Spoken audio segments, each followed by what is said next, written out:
Welcome to Talladega for Busch pole qualifying, the NASCAR Busch Series. Will have their turn at the track. Qualifying for the Aaron's 312 on Saturday. And let's go down trackside where the cars are lined up and ready to roll. Here's Dick Berggren. With David Gilliland, who has made winning poles a bit of a habit. Won the pole here last fall for the Cup race. Won the pole for the Daytona 500. But you got a whole different breed of cat here. First time ever for the Busch cars on the newly paved surface. How did they behave?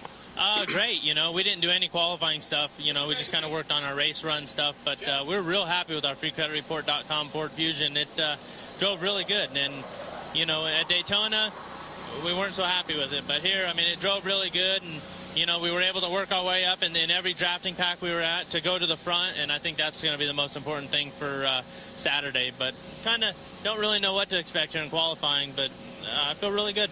I expect you better get in your car. They just moved it up there. Yeah, I got to leave it out there. Okay, Chris Devoda. All right, Dick, hanging out on the wall with some of the Busch Series drivers. Bobby Hamilton Jr., your dad was very good here. He won a Cup race. This place is all about speed. How good is your car? I'm okay. They gave us a smaller restrictor plate on a McDonald Ford, and it really didn't hurt us all that much. It just kind of grouped everybody together. So, but we never even taped up yesterday. I don't know what it's going to be in qualifying trim. We don't care because we're going to go to the back and ride. That's why I told him yesterday. I said, I'm racing. I want to go and race these guys. But after I think we were 4 or 5 wide on the front straightaway at one point in time. I said, well, strategy has just changed. I said, I'm going to the back and just wait. And then, you know, because we're right there in the points. We're not in no contention to win the points championship or nothing, but we're being right there as that head Busch guy, and that's what we want to be. And Timberland Pro, everybody, McDonald's, Smithfield, we're having a good time this year. We're pacing ourselves, doing what we think is best for us. We're not worrying about Carl, those guys. You know, we're getting our tails kicked, no big secret. But we're just doing what we need to do to be the head Busch guy, and we're having fun. And this place, I got to give it to these guys, incredible paving. And I mean, it's like a video game. You just... And it scares you because now everybody's so comfortable. I kept saying, free the car up, free the car up, free the car up. And finally, one time I went through travel and about spun out. I said, okay, it's tricking me. Go back to about a little bit. You know, so you got to be on top of your game. I think it's one of those you want to lure you in. But I'm qualifying. I don't know, don't care. Just want to get through this weekend. All right. It certainly keeps you on the edge of your seat. And, yeah, they're doing all right. 9th in points. That's pretty good. Thanks, Krista. Just reading about the trails at Moses Cone in this month's issue of Southern Horse Style. And there is the cover featuring Jeff Hammond, who owns 12 horses. That's correct. Got more horses than I have cars. Well, but my horses are cheaper than your cars. I don't have to feed mine every day, though, however. Anyway, set to go for the Busch Series, ready to qualify. You need a ride to fast horse today. You really do, Mike. When you think about coming down here to Talladega, I mean, the key thing is horsepower. But today, for these Busch guys, the key thing, I think, has to be the luck of the draw. The racetrack itself is so smooth. I really believe the heat is going to have more of an effect on how these guys wind up as far as their starting order is concerned. But like Bobby Hamilton said a minute ago, the key thing is when they drop the green flag, you got to find the place that you're the most comfortable and you feel like you can defend yourself, because that's what it's all about, defending yourself come tomorrow. Well, that's tomorrow, though, Larry. Today, do you agree? Does the heat and the qualifying draw have that much to do with who's going to be up front, who's going to be in the back? You know, maybe not as much as it did last week at Phoenix or even next week at Richmond, but certainly as this track cools down, the air is going to cool down. These things are going to make more horsepower. And just speaking of horsepower, Bobby Hamilton Jr. talked about it. When these cars unloaded yesterday, they were running 196, 197 miles per hour because, remember, the Busch cars didn't race here in the fall the first time that the track was repaved. Immediately, NASCAR dropped the carburetor restrictor plate by 1/32 of an inch. You almost cannot even see that difference, but it equates to about 20 to 24 horsepower, about 3/4 of a second on the stopwatch. Well, Hammond's our expert on 1 horsepower. Well, one at a time anyway. Riding and roping as we get set for Busch pole qualifying. Nice new pavement here at this racetrack. Nice, smooth racetrack, as Darrell showed us. You were with him on the ride and drive. What do you think of the repaved Talladega Superspeedway? Mike, a year ago, I got an opportunity to run the front car in front of Darrell's. We did a little drafting exhibition.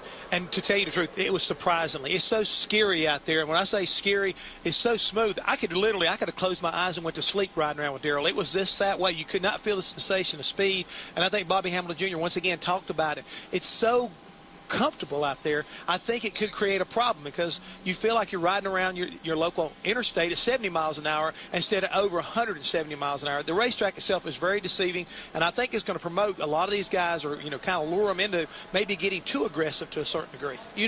Maybe not so much the track cooling down, but there's our weather station, the American flag down in turn 4.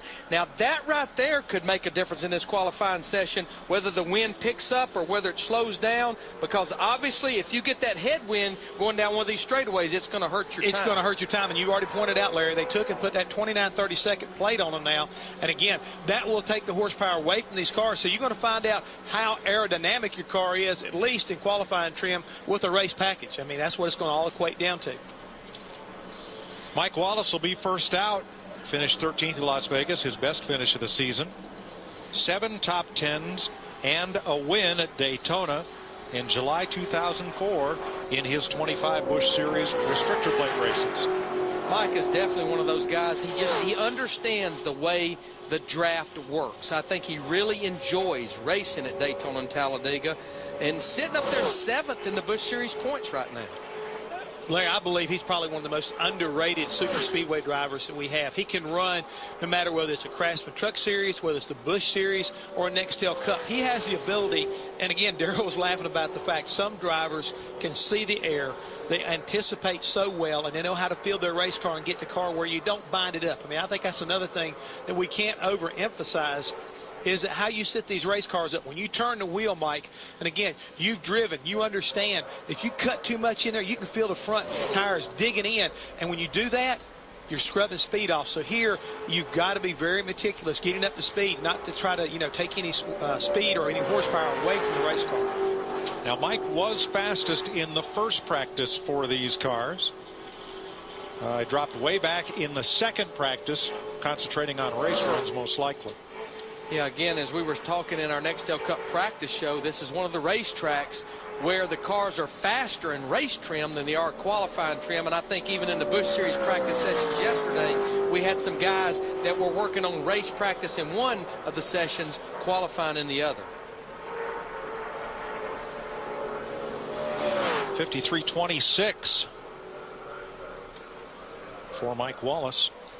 As we look at this 7 car right here, you'll see a couple of things that you do not see on the Nextel Cup cars. One is that wicker going across the roof. It's a 1/2 inch tall in the center. You see it there, and it pretty much tapers out to where it's level with the earth. The other big difference on the Busch car here is that rear spoiler on the back of the car is 70 degrees, and it also has an 1.5 inch 90-degree wicker on it, a much bigger spoiler, and both of those things really, they help the drivability of the car, creates a lot more downforce, but really hurts the aero drag of the race car. It's like having a drag chute on that thing. I mean, literally, you can't pull that thing through the wind. No, it busts a much bigger hole in the wind, but it makes it much more easy for cars to draft up on you, and it encourages pack racing. 52.67, 181.8 for Mike Wallace. Fox and Speed's coverage of NASCAR's weekend at Talladega continues tomorrow. Nextel Cup Series qualifying will be right here on Speed. And remember, it's an impound race for the Cup drivers, so they will practice and then lock them up until race time on Sunday. So that's tomorrow, 11 a.m. Eastern Time. Sunday begins with NASCAR Race Day on Speed, and then you'll see the Nextel Cup race presented by Domino's Pizza in high definition on Fox, 1:30 p.m. Eastern Time, followed by Victory Lane right here on Speed.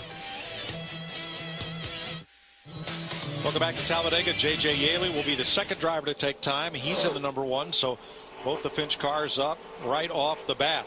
Now, Yaley started on the pole for all 3 Busch Series restrictor plate races last year when he was driving for Joe Gibbs Racing. Larry, I know if it was back like when you and I were crew chiefs, you'd have somebody go to the NASCAR truck and have them draw for that position. And who would have been responsible for drawing these 2 numbers for the Finch guys, he'd have got fired when he got back to the truck, wouldn't he? Yeah, I'm not sure you could do that again if you tried 100 times. Both those cars go out first and second. Now, JJ's first lap, 53.61, which is actually about 0.4 of a second slower than his teammate's first lap, Mike Wallace, who ran a 53.26. Well, the one thing none of these drivers have to worry about is missing the show. For the first time I can ever remember at Talladega, we do not have a full field of Busch Series cars.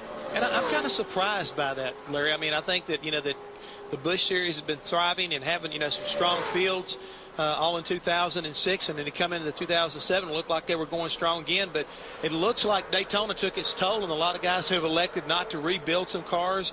And it does cost a lot of money to put together a restrictor plate engine to come down here and to race. And I think you pointed out also that, we don't run here a second race like we used to. So, I mean, it's really, I think, a big strain and drain on a lot of these teams. So I guess that's the reason why we're not seeing 42 cars this year. And a lot of the other Cup teams elected to cut back their extra cars. But I think that's another reason we're not seeing a lot of other cars here. It's just so hard, especially with the technology needed at a restrictor plate racetrack, to go up against Roush Racing, Hendrick Motorsports, Joe Gibbs Racing. It's just hard. It's almost impossible. We'll explore that a little further later in the show. Here's Kristen. Nobody's going to miss the field, and David Rudiman will not be able to miss his car. That's because it's a rainbow car. Little Marina Sansom of Oregon won the Color Your Way to Talladega contest. What do you think about your rainbow ride?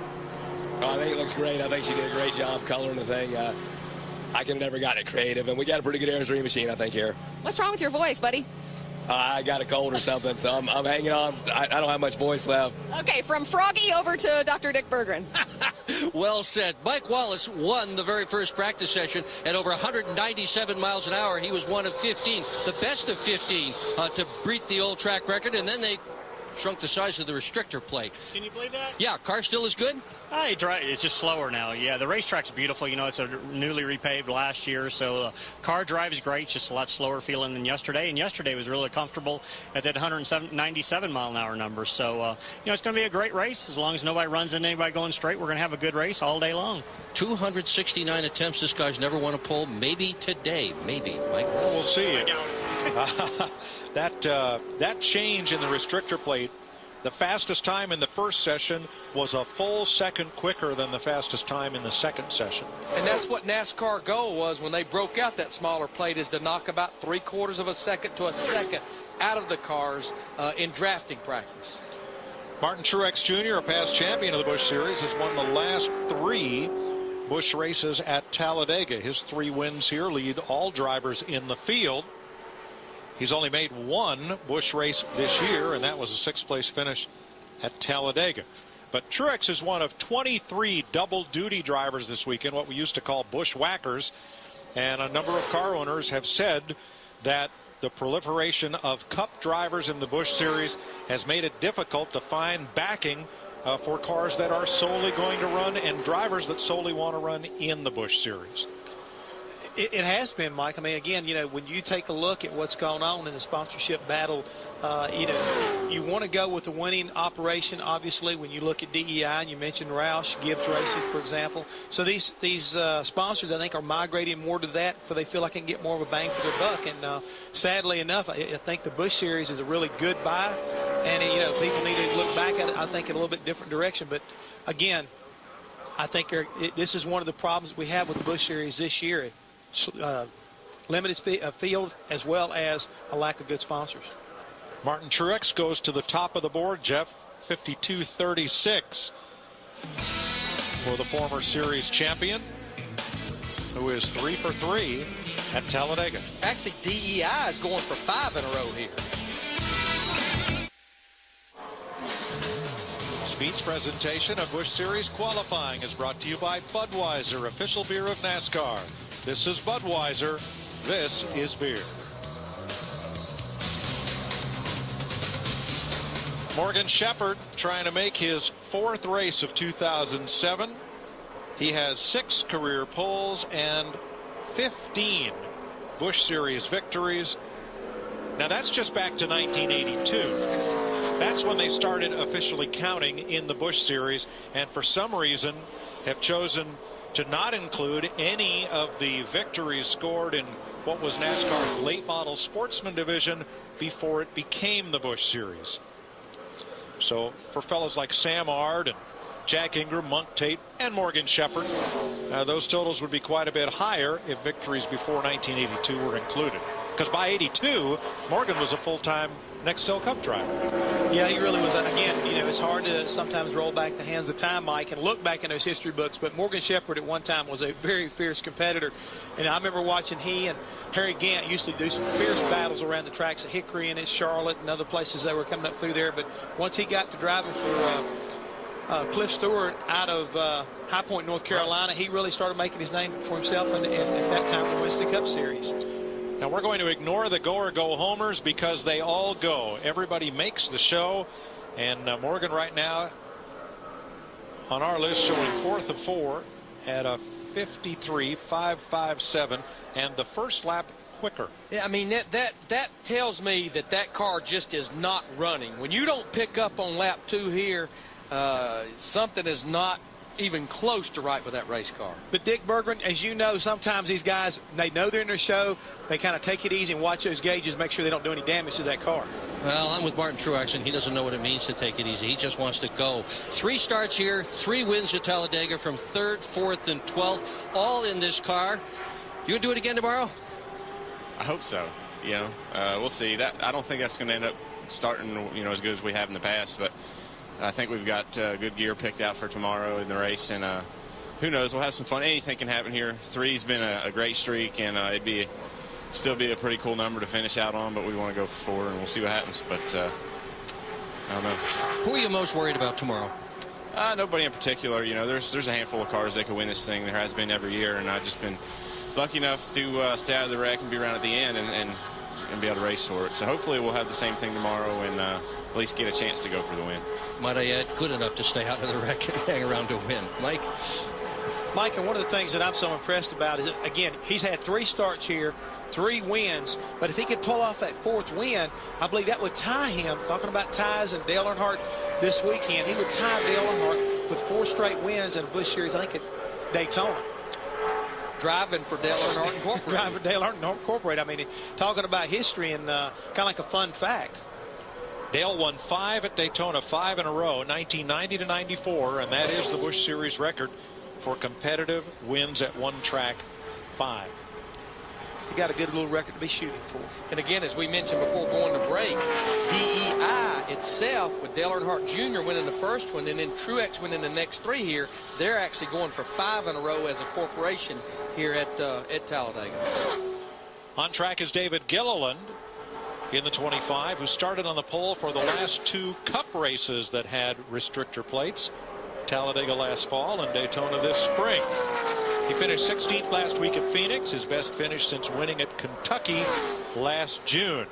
And in his last 4 starts, he's been in the first 10 rows. And Larry, don't you believe that, you know, the thought process of Doug and Robert Yates is in trying to get him into these Busch races, just to give him that little extra seat time to get himself more familiarized with how to race with these guys, because there are so many crossover drivers in all the Busch Series now, but to make him just a little bit sharper so when he gets in their car on Sunday, he can do a better job. I'd say that is the #1 and possibly the only agenda for him running a few Busch races. Going back to Martin Truex Jr., something he said about he feels like they've got the right gear. If this was not an impound race, you probably would race and qualify a different gear. But yesterday, in between those 2 practice sessions, when NASCAR made the announcement that they were going to make a carburetor restrictor plate change, there was a lot of scrambling on the gear selection because they want to turn these engines about 74 to 7,600 in the draft. With that bigger plate, they had like 310 gears, 315 gears. Immediately when they went to that smaller plate, they had to go lower on the gear, and there was a lot of scrambling with these 42 cars trying to get gears like 318s, 322s, 325s, lower than they'd been running with the other plate. Yeah, I heard some people had to go back to Charlotte and have some gears sent down to make sure they had the right gear. David Gilliland is second. His second lap, 52.43, 182 miles an hour, Krista. Jamie McMurray's in the Yardman machine this weekend. And Jamie, your best start in the Busch Series this year, 14th. Can you top that on this high-speed track today? I don't know. I don't know that many guys made qualifying runs, and we didn't really worry about it. We only ran a few laps in practice with this car. It drove pretty good, and then when they changed the restrictor plates, it seemed to suck up better in relation to the way it did with the other ones. So I don't know that we benefited from it, but it didn't seem to hurt us. And you know, it seems like you can run 2 or 3 fuel runs before you need tires, so handling's not really an issue. And I told him I felt like the car was good enough to, you know, to run in the top 10, and if you can be in the top 10 with a few laps to go, you'll have a shot to win. So it should be exciting. Sounds like the checklist is covered. Thanks, JV. Thanks, Krista. Now there's some horsepower. Yes, it is. They've been flying around here all day long. But back to Jamie McMurray, Krista just talked to him. Awfully good in Nextel Cup practice as well in those 2 practice sessions in his Cup car. Marcus Ambrose, currently 8th in the Busch Series point standings. Top 10 at Mexico and at Las Vegas. And he started top 10 in this Kingsford charcoal car in 2 of the last 3 races. Last year at Talladega, started 30th and finished 17th. Right now, he is the Rookie of the Year leader. Mike, he just continues to at least impress me. I can't get over the way he adapts so well to the different racetracks he keeps seeing, sometimes for the first time. And he just, every time that they show back at the racetrack, you can see a marked improvement over the last race. You already talked about he finished 17th down here last time. I got to believe he's going to be up in the middle of the thick of this race come tomorrow. He may wind up being one of those kind of guys that could be a spoiler if you don't watch out. His first lap is 53.51. Martin Truex Jr., who's on the pole right now, his first lap was 53.07, so that's the lap that we'll keep an eye on as these guys run their first lap, because as we always explain with that carburetor restrictor plate, it takes well over a lap or 2 to get up to speed. That's the reason you pick up half to 3/4 of a second on lap 2. Ooh, caught the yellow line, and you squirted the car up a couple of feet. And that could hurt. That could hurt a little bit. You know, we talk all the time also, hold that wheel straight, drive it in a straight line. If you notice on the second lap, they almost run right around the bottom of the racetrack, the shortest distance around this 2.66-mile track. It looks like you don't want to catch that yellow line because that paint may not have a lot of grip. No, definitely not. You don't want to catch that because, again, and the other thing is kind of hard to tell when you get down there is that little transition, Mike, is not easy sometimes to detect between the bottom of the apron and where the banking starts and ends, so you got to be very careful. 52.80 for Ambrose, 79 that is, so he is 4th, quickest out of 6. Coming up, Eric McClure, Carl Edwards, and Justin Ashburn. Sunday, you're not ready for the green flag till you've seen NASCAR Race Day, built by the Home Depot. JR, Jimmy, Kenny, and Wendy get you ready for restrictor plate racing in Talladega. 11 Eastern, live on Speed. Mike, you think they'll put a restrictor plate on Kenny? Or Jimmy? Or both? And I'm not sure a 30-second will be quite enough of a change. Me either. Eric McClure trying to make his first Busch Series start in Talladega. He has 2 Nextel Cup starts here and 2 restrictor plate races at Daytona with a best start of 15th. And we talked about how they'll run right around the bottom of the racetrack on lap 2. If you notice, like Eric McClure here on his first lap, trying to cover as much ground as possible to get the speed built up. He was right around the top of the racetrack, and as he comes to complete lap 1, he'll go to the bottom of the racetrack, try to run the shortest distance around this place. Let's look ahead a little bit here. There is talk of going to the Car of Tomorrow full-time in Nextel Cup next year. And NASCAR, John Darby has pretty much said, we're going to poll the car owners and see what they think would be the best thing to do and use their guidance toward that decision. If they go full-time with the Car of Tomorrow, there's a whole lot of cars of today. Is there a way to make those cars work in the Busch Series without a major rule change? Not really, mainly because of the wheelbase difference, Mike. The Cup cars are 110 inches, the Busch cars are 105. I think the biggest outlet would be places like ARCA, maybe the Busch East Series, Busch West Series. That's probably where most of these cars will find their place. I believe you're right, Larry, when he says about that right there. And so I think the key thing is trying to find, the best place to be able to put safety improvements into the Busch Series, whether they're bringing Cup cars or doing some kind of an adjustment there. And Dick Berggren, living up where you do, What would you think your feelings would be about these cars? Well, I think what's going to happen, Jeff, is that a lot of these cars that are being obsoleted by the car of tomorrow are going to wind up in NASCAR's Grand National Division, NASCAR West and Busch East, where NASCAR has made some significant steps forward to cut the cost of the engines, cut the cost of the bodies as well. And I think this whole thing is going to play right in the hands of a lot of people that would like to go racing in a big race car and race NASCAR. Well, but Dick, I mean, the thing is, right now, you talk to a lot of these drivers. You see them on a regular basis because of your magazine. And what do they think about it? Are they in favor of it? Well, the guys that are racing these cars absolutely are in favor of it. They think that the new spec engine is going to save them some money, that the new bodies are going to save them some money. And one of the nice things about this, Larry, is that NASCAR is phasing all of this in. So this is going to give the Cup car owners an opportunity to get rid of some inventory and give some other folks a chance to buy some cars at a discount price. And Dick, what I like about the Busch East and the Busch West is it's something I've been talking to NASCAR for a number of years with Brandon coming along, my son, is it's encompassing 16 and 17-year-olds starting this year. But one thing that I kind of got scared when I watched that Busch West race last week at Phoenix is Childress had drivers there. Joe Gibbs had drivers there. It's not the drivers that concern me. It's Childress and Joe Gibbs having teams that are running those series. It's just going to drive the cost right up. Well, Larry, the solution's simple. Give Brandon a ride with Childress or Joe Gibbs. Amen. There you go. There you go. I heard that. But guys, I was just noticing as we watch our point leader, Carl Edwards, get down the back straightaway, he was touching the brake a little bit. I saw the brake light come on. Either our telemetry's telling us a story or he's trying to get the nose to sit down in that car and do something, Larry, because you know you don't want to be touching the brakes at this racetrack. Because it takes a while to recover from that. I believe with seeing the throttle blink like that, it almost tells me maybe we have a little telemetry issue going on. Edwards leads Dave Blaney by a whopping 424 points. 8 top fives in 9 races, including 2 wins. Third place finish at Daytona this year. That's his best restrictor plate finish in 7 such Busch races, and he is on pace for the pole right now. His first lap was 53.05. That's 2 100ths, just a little quicker than Martin Truex Jr. You know, when you're talking about his top fives, the one that was not a top 5, Sixth. Oh me, 6. I know, it was 6th. I tell you what, that sponsor is on the quarter panel. I can't pronounce it. Well, Mike, if you can't, I'm not going there. Sorry, I didn't see the release. Go ahead, Larry. Go ahead. That one. No, not Sharp Aquas on the hood. The one on the quarter panel. I'm going to go by the David Hill rule. When in doubt, leave it out. Pole shot for Edwards. 52.30. That's 6 100ths. 0. Good job, Carl. 6 100ths quicker than Martin Truex. Coming up, Justin Ashburn, David Rudiman, and Bobby Hamilton Jr.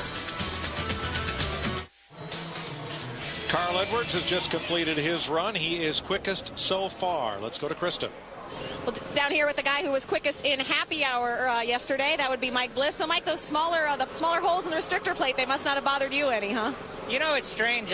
We weren't that good in first practice. Then when you put the smaller plate on, we ran better. And I don't know why, but it seemed like our Family Dollar or Dodge ran a lot better. So we never did any practice for qualifying. So I don't know if we'll be disappointed or what, but it's racing good. Well, yeah, when I find out, don't question it. Just go with it, right? Yeah, they want to know if I want to know the time, and I said I have no idea what to run, so it doesn't really matter. Sounds good. That's Mike Bliss. That's right. As fast as you can. As fast as you can. And the thing, I think he brings up a really good point of discussion right now. Larry, why would that maybe work for some guys and not work for others? You think it's an indication maybe his car is better aerodynamically, or the way the combination of the engine, it really hurt it more and helped some other guys, less? I mean, you know what I'm saying as far as what it really did? I would say the combination of the engine, or maybe the RPM band that the engine was looking for. Again, these guys fight for a year to find 1 or 2 or 3 horsepower with the carburetor restrictor plate. As we mentioned at the top of the show, this change average across the board should have hurt everyone about 20 to 24 horsepower. Yeah, NASCAR walks up after you've been fighting to get 4 or 5 and take 25 back from you. Here, give me that. Well, let's see. That's Armando Fitt's car, right? Correct. If I had Mike Agee on speed dial, I'd ask him. That's who does the engines for that team. I'd say they've already probably inquired with Mike Agee as to why right. this is. This is Justin Ashburn from Jolton, Tennessee. Finished 14th here in 2005. That's his best ever Busch Series finish. Trying to make, well, he will make his 25th Series start on Saturday. The last two of which have been right here at Talladega.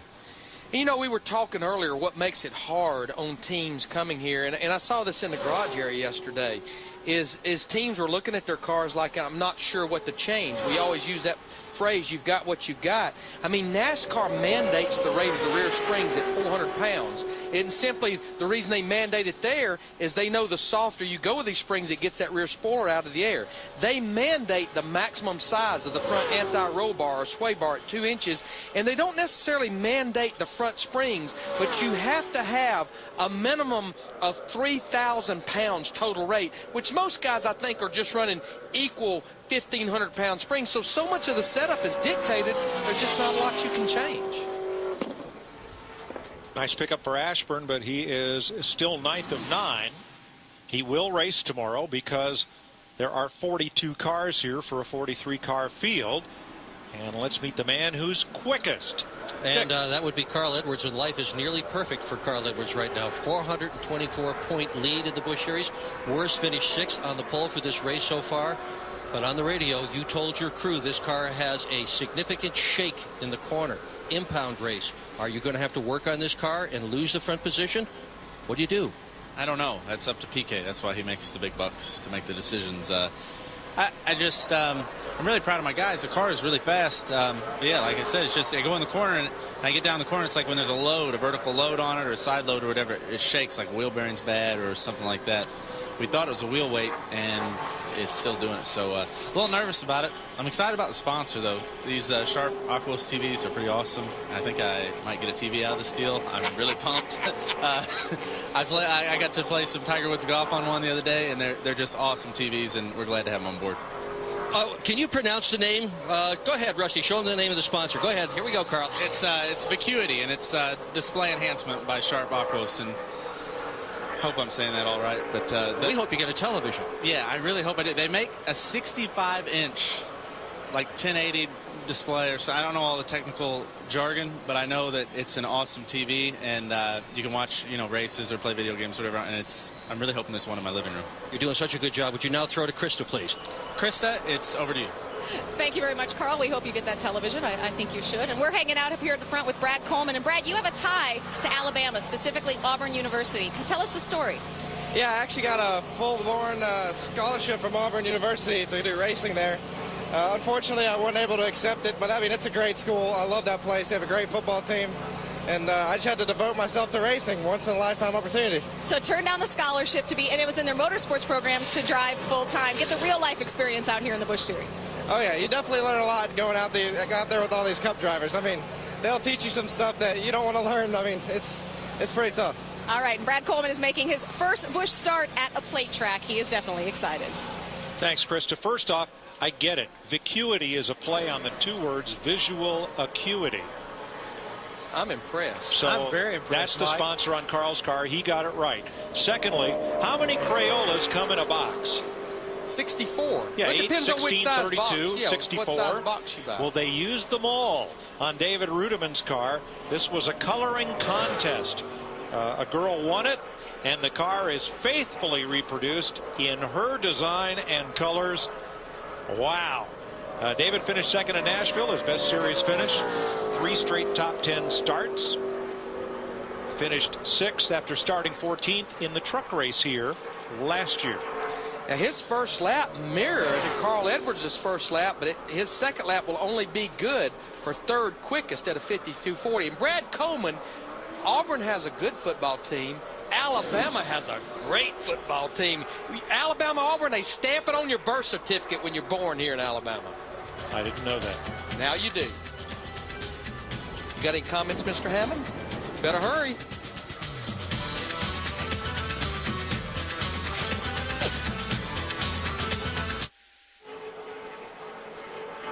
All right, so you're the spotter, and this car's coming up on you, and you go, it's the what color car? That's a spotter's delight is what that car is right there. You will not lose that one on the back straightaway. I guarantee you won't, Larry. That thing right there is going to stick out like it's got neon lights all over it. You can't say it's the blue car. Right now you can say it's the third place car, David Rudeman. Sunday on Speed. Don't miss the Speed Report. Go behind the highlights and beyond the stats. Get the why with the Speed Report Sunday night at 7 Eastern, 4 Pacific, and only on Speed. Mike, why does Larry have to wait till he gets back here in his home state of Alabama to beat his chest and holler about Alabama and winning football games? And he just kind of goes zerk on us when he gets back here, when you get on television here in Alabama. What's wrong with the boy? We got the new coach, Nick Saban. I'm telling you, it's been a good year. Safety, I guess.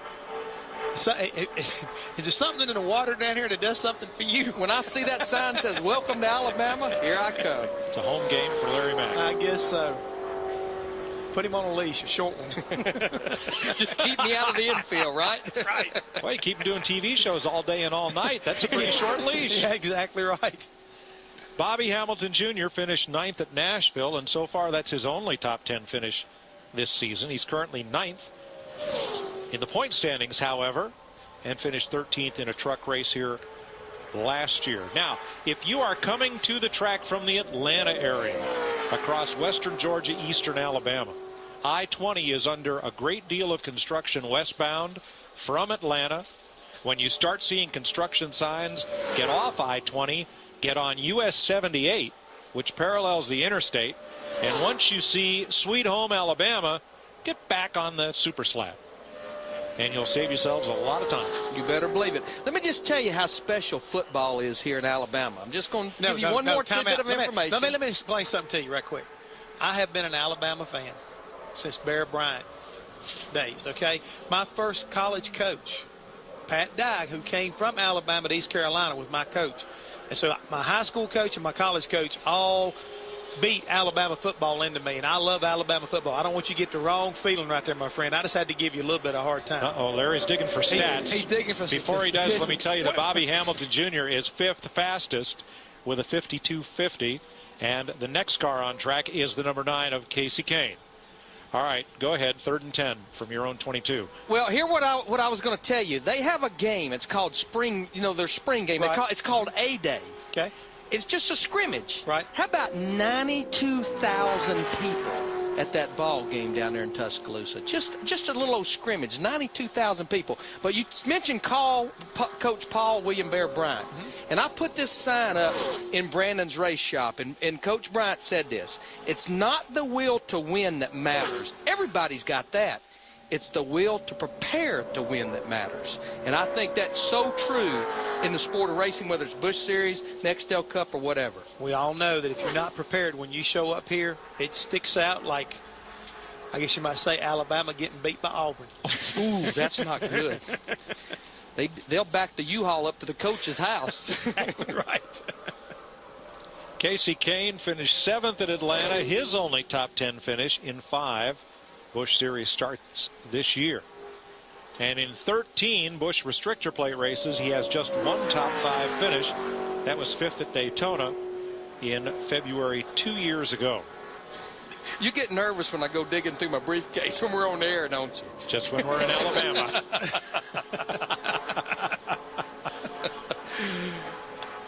Larry grew up in the suburbs of Birmingham, by the way, in case you hadn't figured that out by now. And he was taught to race by your aunt? I was. Yeah, that's the first race car that I worked on, and there's times I'm not sure to go back and hug her neck or punch her between the eyes. I'm not real sure, but if I remember, she ran a street stock at Birmingham Speedway. Yep, street stock hobby division, about as stock a race car as you could get, and I started working on it. And as we all know, Jeff knows, everybody, you, Mike, racing, it's a disease. It gets in your bloodstream, and there's no getting it out. You got a disease, all right. Just kidding. Meanwhile, Just Casey kidding. Kane's first lap in the 9 car, 53.20. That's about a 10th off of what Carl Edwards, Martin Truex Jr. ran on their first lap.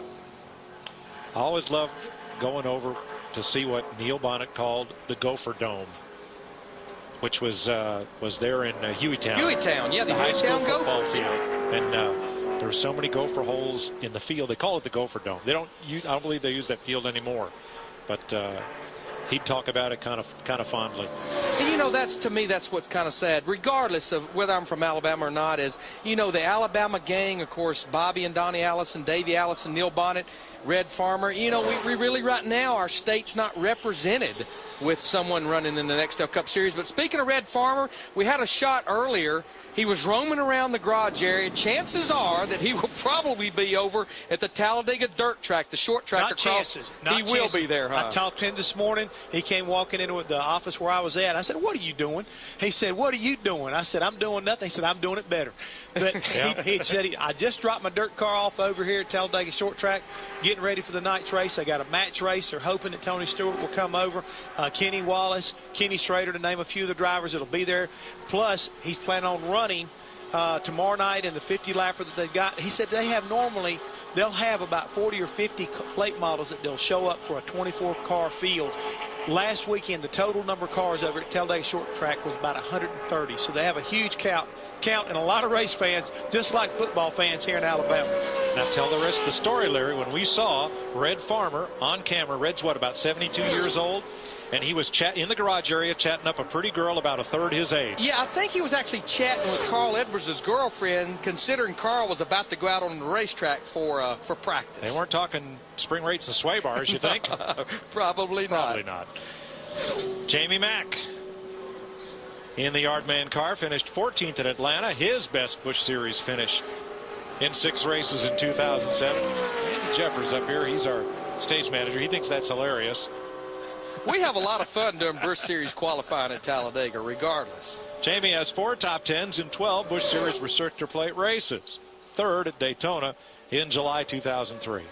He started 30th and finished not too good at Daytona in February. Second car out. Him driving that Yardman car makes me think about last weekend. He had the Irwin Tool car. We were on trackside together, and we had a little competition. It kind of dawned on me, Larry, that Jamie Mack, if nothing else, if he can't drive a race car, he's getting really tuned up as far as his carpentry work, as well as he can be a yard man. He can mow yards, if nothing else. He'll know what kind of right equipment to use. I think you had a little contest. Refresh my memory who won that contest. He beat you. But I think he cheated. I think he started early. I don't think that's the case right there. But have you ever tried paying attention to laying down a chalk line and doing marks with a tape measure and drilling a hole while you're trying to do play-by-play? We had our producer, Mark Smith, in my ear saying, "Give me a play-by-play of that." It's like all of a sudden, like everything went out the window. I'm trying to do 2 things at one time. I don't do that very well. I'll give you a play-by-play of Jamie's first lap. It's right in that area that Carl Edwards, Martin Truex Jr., David Ruderman ran, and he's flirting with the front row right now as he's going to complete lap 2. Oh, yeah. Outside. 50, boy, look at that. 52-32. He flirts as well as Red Farmer does. Second fastest. I'm not sure anybody flirts as good as Red Farmer. Nah, when you're He's 72, a teddy bear. you can get away with a lot. I hope I can still flirt when I'm 72. You better not. Now, if you want to live, tell about it. 13 drivers have had a turn at the track so far. Carl Edwards is fastest, Jamie McMurray second, and this is Jason Leffler. He'll be the 14th driver to take time. Here's Kristen. We've caught up with Casey Mears. And Casey, the nice thing about Talladega, you're not jumping back and forth between that car tomorrow. It's just a Busch race and a Cup race. Is that a good thing? I think it's probably a little bit more similar, than last weekend was, for sure. I mean, you really had to be disciplined to know what car you're in, and there's bigger differences. But I'm looking forward to today. I think that the National Guard Chevrolet is running really well, and I'm not quite sure how we're going to qualify, but I'm very happy with the way it ran on the race. All right, that's all we need. And that's kind of the sentiment of a lot of guys right now. Not really sure how it's going to run, but they like their car. Thanks, Krista. And guys, I'll almost say about that, when they cannot distinguish that, it's all because, Larry, I promise you, as a crew chief, you've never been around a racetrack that's as smooth as this. I mean, I'm going to give these people who paved this racetrack a lot of credit because it is awesome. It is that smooth. And as far as setting a race car up, I think it would be difficult to find out exactly what your car is doing because I'm sure there's so much grip out there, but the track is so smooth. It would tempt you to want to put a lot of rebound in the front shocks and do a lot of things that you normally wouldn't do because I think you can get by with it here like never before. I think that's what Bobby Hamilton Jr. said a while ago. It was almost giving him a deceiving feeling that he wanted to free the car up. Carl Edwards told P.K. Curtel yesterday before they made the plate change where they were in the mid-90s, he said, it feels like I'm running about 50 or 60 miles an hour around this racetrack. 9th fastest for Jason Leffler on his first tour of the track, 52.78. Now, that's about 2.5 to 3/10 faster than what those guys at the top of the charts ran. This is the same car, though, that qualified on the outside of the front row at Daytona the last time these guys ran the restrictor plate. I think he will probably beat Carl Edwards by at least 2 or 3/10. Larry caught that one little bit of paint, caught it again there, but it didn't seem to throw his car up the racetrack as much as some of the other drivers who've been down there. He's 14th in points, got a 4th at Nashville, which started a 3-race streak of top 20 finishes, and they're looking for more. And this definitely is going to be a pole run, at least for right now. And I think this is the one thing that's deceiving the fans, and yes, absolutely, 52.06, 2.5 is why these Busch Toyotas, because right now he's first, Ruderman is 5th, are running so well. We keep stressing this is a different engine package than what they allowed the Cup cars to run. Right, this is more like the truck engine that they've had a few years experience with. So right now, Toyota in first place.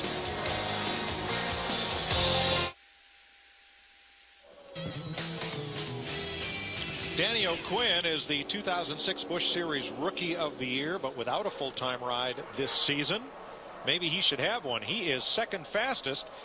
This is only going to be his 3rd start of 2007, and it looks like it's going to be his first start in the top 20. So nice run for Danny O'Quinn.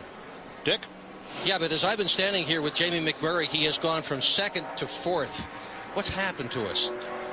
Well, I need to leave, I guess. Yeah, I don't know. That was a little bit of a surprise that we went as fast as we did.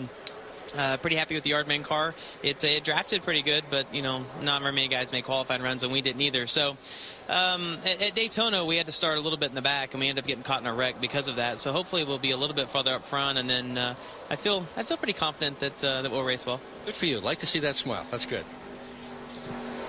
Thanks, Dick. Kyle Busch is on the speedway. He has 4 top 3 finishes this year and 2 poles in his last 4 races. Now, Carl Edwards leads the points by a million or so. Carl has led 239 laps this year. Kyle has led 532 laps, nearly twice as many, but has yet to win a race. I mean, he is fast everywhere we go. It doesn't matter if it's Daytona, a short track, an intermediate track. This car is fast. They've just not been able to close the deal and get to victory lane. Does the word snake bit mean anything to you? Because this young man right now, he is definitely snake bit because they have been fast. They've had opportunities. But as you pointed out, they have not been able to close the deal. But I will say this. I go back to the race at Phoenix last Friday night. Fast race car. We can talk about bad luck, we can talk about snake bit, but a little bit of patience right there last week would have probably paid off. Pretty early in the race to be pushing the envelope and cutting it so close when he did not have Ryan Newman actually cleared coming off turn 4.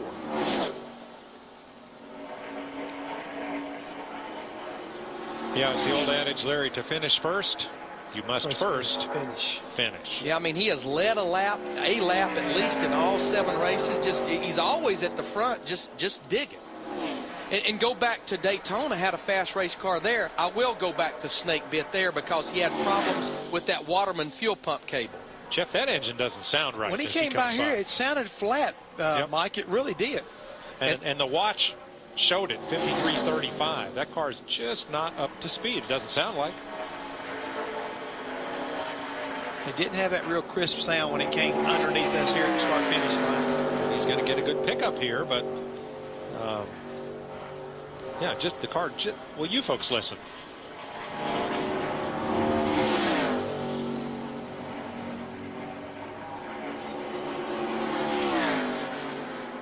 It's not an octave lower than the others, but it's a few notes off. It's going to be a good lap, though. He's going to be somewhere probably in the 52.30 range, it looks like, with this second lap. 52.34 picks up a full second from lap 1. I think a lot of that has to do with the line that he run from lap 1 to lap 2. Okay, nothing wrong with that. I'm saying, Mike, what do? We just talk about what we see. We don't know much about how they run, right? Right. We don't make this stuff up, do we? No. No points, no chase, just $1 million to win. Now that's a race. And in just 22 days, the Nextel Cup All-Star Challenge is only on speed. All or nothing. We like it. Yes, sir. Robert Richardson made his first Busch Series start in Daytona in February, qualified 39th. And then in the truck race at Talladega last October, started 35th. And his Checkers Rally Chevrolet is going to make its third Busch Series race. He is 14th right now. Here's Dick. At Daytona in February, Jason Leffler qualified in the second position with the same car that, at least so far, he has on the pole. So that's all driver, right? Yeah, here at Talladega and Daytona, it's all driver. No, great, big credit to the crew. It's all crew here. You know, you just get in and put the pedal to the metal and hold the wheels straight. But great clips. Toyota's really fast. Motor's running good. I've got to thank John Dysinger and everybody up there at TRD for giving me a good motor. It's got a slick old body on it, and thank everybody at Braun Racing for that, and doing a good job. Hopefully it holds up for the pole. It'd be great for everybody at Braun. And then all he's going to do is avoid the big one tomorrow. Ward Burton on track. The Cottonelle Ford got his second top 20 of the Busch Series season last week at Phoenix. And 8th at Bristol, his best start of the year for the 2002 Daytona 500 winner. You know, we were talking about this aero package on this Busch car that they run here with that wicker across the roof, the big rear spoiler with a lot of degrees and a wicker on it. And Jeff, in our last restrictor plate race that we were crew chiefs, when we ran actually here in the fall of 2000, and in our first full season on Fox, this is the package that we raced. I like this aero package, and I think the drivers liked it because they felt like the car would recover from an aero standpoint if you had to roll out of the throttle. I'm with you. I think it gave the drivers a lot of what they wanted. The ability to back out if they needed to, but enough of the ability to draft up when they needed to be able to make good runs on everybody. And the cars seemed like they were relatively stable overall, and I thought they were headed down the right road, but NASCAR and some of the other drivers said it was too wild, too woolly, and they took it away. And I think that I think some guys regret it, and other guys still rejoice about the fact that we're not running this package in the Nextel Cup Series. Well, it was pretty wild, Jeff, and the finish of the 2001 Daytona 500 is evidence of that. But it was a very raceable package. The drivers still had a little bit of pull-out to pass power when you'd pull up to somebody because of the big hole that these cars punch through the wind. Now, the Busch cars don't put out as much horsepower as the Cup cars do, and this has proved to be a very raceable package as Ward Burton times in second quickest. Very good run right there for Ward Burton. I mean, that's something I'm sure that this whole entire team's been looking for, a little shot in the arm. And, Ward can run these restrictor plate racetracks because he has got a win at Daytona, so he knows what it takes to be good here. You know, you mentioned about putting out horsepower, the difference between Cup and Busch. Yeah, remember, the engine package, for the most part, we talked about there's a different Toyota engine package from Cup to Busch is the same. It's the carburetor that makes the big difference. The Busch cars have to run the 390 CFM carburetor, where Nextel Cup is 750 or 830. Actually, the 390 carburetor, being a smaller carburetor, it kind of complements the carburetor restrictor plate. Cup guys probably would love to run a 390 carburetor with that carburetor restrictor plate. Yeah, get that column of air kind of started down through there, keep it straight so you don't get as much what we call distribution mess or air turbulence inside the carburetor and the intake area itself. I mean, that's the reason why you like that smaller hole that kind of streams the air down through there. We do need to mention Ward Burton in another Ford jumped up there to the outside of the front row. Right now, that makes 4 Fords right there behind that Toyota Camry of Jason Leffler. It's kind of a surprise because Chevrolet really has been the dominant car so much this year, not only Cup Series but also the Busch Series. First Dodge on the chart is Casey Kane in 11th. Let's see if Mike Bliss can change that. Bliss has 3 top 15 finishes in 3 races this year. His 2 top 5s in restrictor races in the Busch Series in 8 starts. 2 out of 8.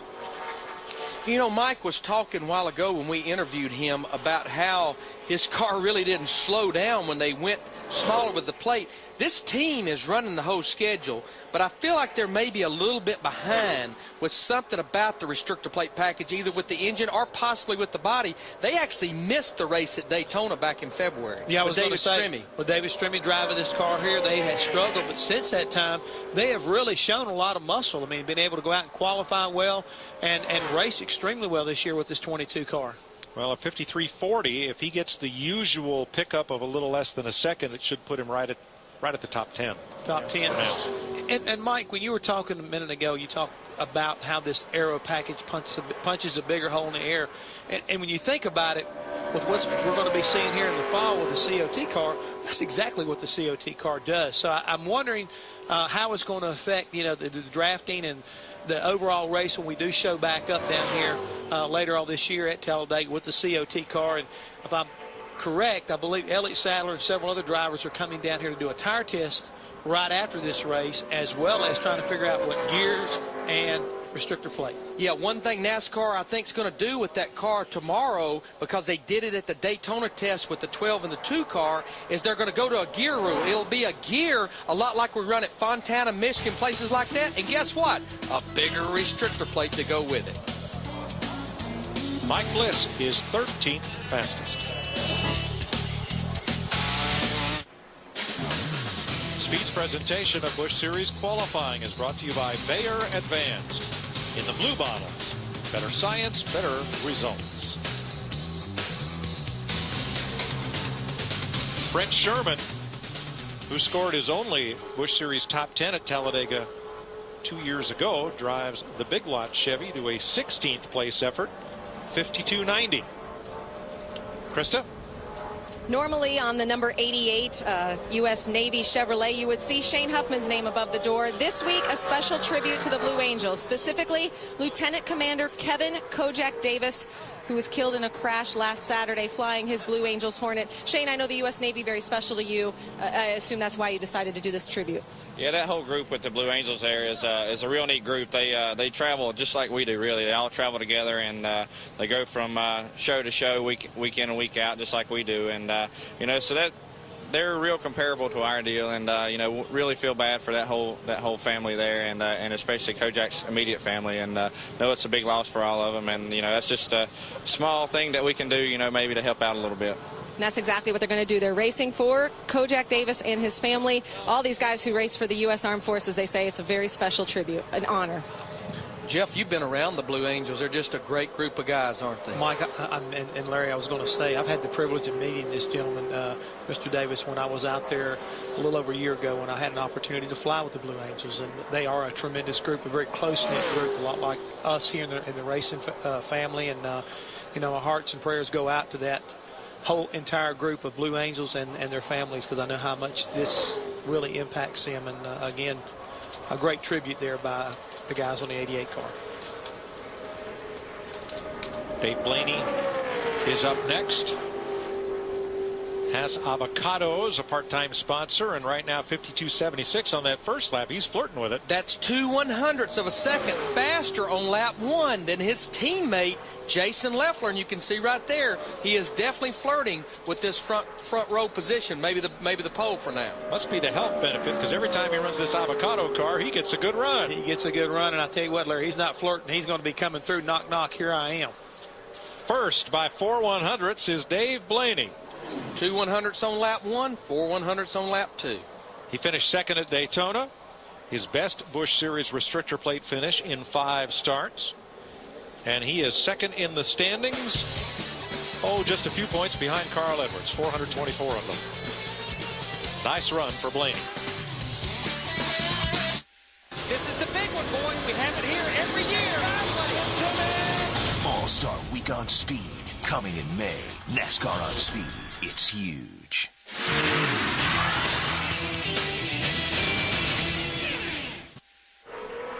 You know, these rookies are just getting younger and younger and younger. This is Sebastian Montoya, Juan Pablo's son. Ready? No, not ready for that ride yet at Talladega. But, Dad, my feet won't reach the pedals. We'll work on it.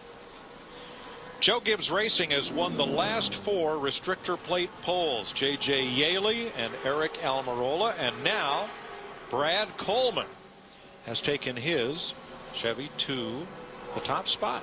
Yeah, his first lap was 52.63, which is about a tenth quicker than Blaney and Leffler's first lap, and then he sits on the pole right now by 7/100ths over Blaney. Dick Bergman.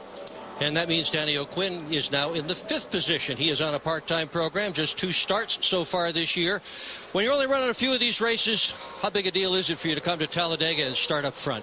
Oh, it's definitely a big deal. You know, I can't thank Roush Fenway Racing enough, Dish Network, and the whole 17 bunch here for giving me this opportunity to get back in a Roush car this week. You know, we got an awesome race car here. You know, the 17 guys are always on top of it with Matt in there every week. And, you know, we drafted a lot yesterday, and the car was really, really good in the draft. And it's pretty fast by itself also. So I'm really excited to get back in here tomorrow. You know, I've got 3 races with Roush this year, and I need to run really well there. And hopefully we can pull some sponsorship over and get me in there a few more times this fall. So we'll go see what we can do tomorrow and try to get us a good finish.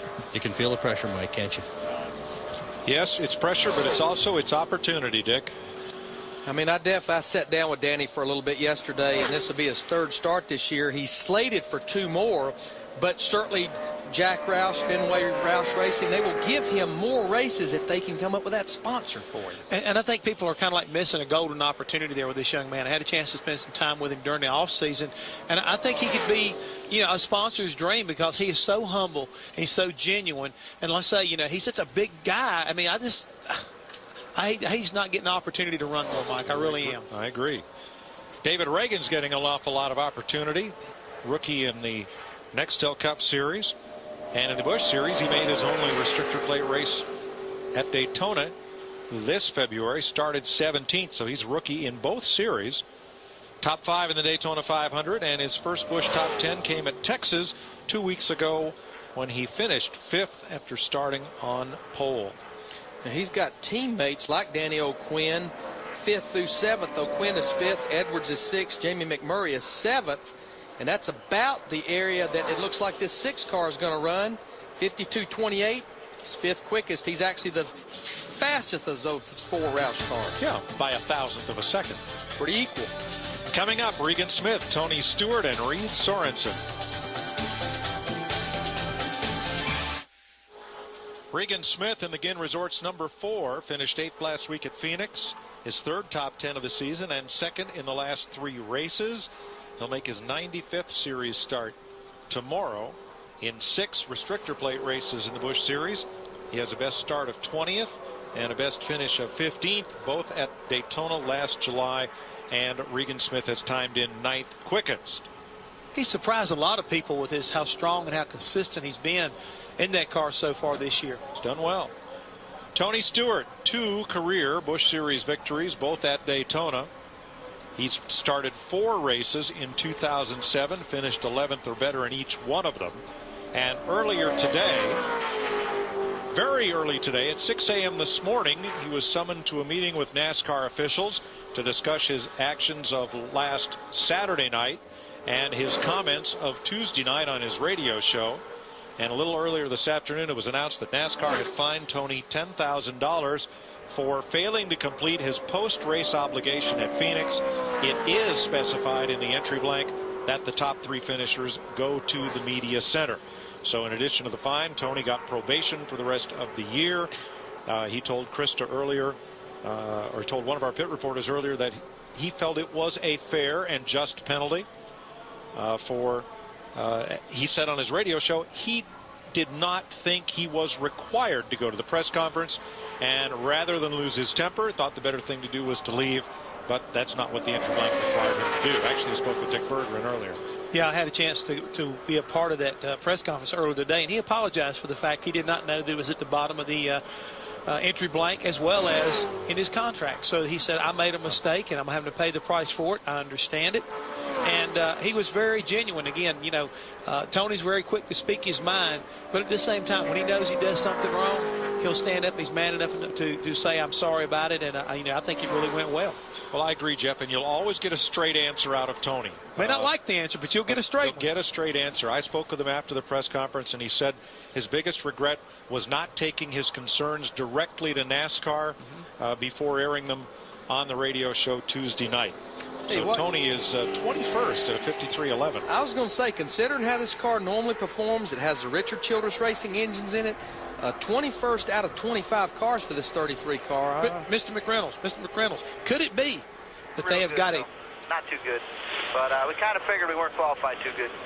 21st. And what they're telling me is that they've given up a little bit maybe with the gear. That's my thought process right now. They're thinking and banking on when they get this car in the draft, it'll be better than what it is for qualifying. And Dick Berggren, I guarantee you he will not stay at the back of the field long when they drop this green flag, Tony Stewart. No, start using your fingers to count the laps before Tony is somewhere up front. Brad Coleman, on the other hand, is going to start up front. Is this, obviously this car qualified incredibly well. Is it able to race very well also? Oh, we've got a great Carino's Italian Grill Chevrolet race car. I mean, this thing will suck up in the draft. We still got a lot of cars to go, Les, so I'm pretty nervous, but we'll wait it out. All right, good for you. 19 years old, never ran Talladega. Imagine the emotion when the green flag drops tomorrow. Emotion, Dick? I think you better be worried about which way is he going to go, because that's going to be the key thing. Hopefully he's got enough practice laps under his belt to where he'll hold his line down there in turn one and everybody get a chance to kind of feel him out and him get a chance to feel them out, because it's a total different world when they drop that green flag come race day than what it is in practice. But I would have to say, starting your first race at Talladega in the beginning has to be intimidating. But if you're going to sit up there and start maybe on the pole or on the front row, that has to be pretty intimidating. Well, don't have to watch anybody in front of you. Just go. There you go. Easier said than done. I know. But I think Darrell, we were talking to him in our last practice session. What advice do you give a rookie at Talladega? I think the fact of what he said, stay in your line, run. If you don't know where you need to be, get to the bottom, and you'll be just fine. Hold your line, and if he happens to start on the pole toward the inside, get to that bottom of that line, just hold your line, and everybody will figure out what to do. Reed Sorensen in the Wrigley's Juicy Fruit Dodge. First lap of 53.32. 16th at Bristol is Reed's best in 6 Busch races this year. Larry not trying to wear out Brad Coleman, because he wouldn't be in that race car unless he was a talented young man. But again, if he winds up staying on the pole, and let's say Jason Leffler stays third, and you're Jason Leffler's crew chief, what would you be thinking right about that time? A rookie on the pole? Would you have any advice for your driver, your spotter, or even for yourself? I think the biggest thing I would tell him is, remember, this is a 117-lap race, 312 miles. We got a long way to go. But the thing about it, the competitors know Brad Coleman. He has a fast race car. If he figures this place out, might not be a bad friend to have. Nice pickup for Sorensen. He picks up 1 full second to 12th on the board. Coming up, John Wood, Shane Huffman, and Casey Mears. Wednesday on Speed is the all-new high-octane reality competition Setup. 10 drivers, 10 identical Pontiac Solstice GXPs for a chance at $100 grand and a factory sponsorship at Daytona in the Rolex 24. Wednesday, 8 Eastern. Still say that's our competition to win. Then why didn't they invite us? Because they didn't want to get beat. Oh, you're right. All right, John Wood, you saw coasting into the garage area. And the number 47 AutoZone Ford, 15th with a 52.45. I mean, Mike, with Larry and myself working on it, and you and Darrell driving it, how can we get beat? We could have a great time. Have a great time. We would have fun no matter what. Exactly. And you know what? We could burn through that $100,000 like that. Oh, yeah. And then some. Send more long before we get to the racetrack. Exactly. Shane Huffman racing for the Blue Angels. This will be his first Talladega start. He was 6th at Nashville. That's his second top 10 of the season. But he has crashed out of 3 of his last 4 races.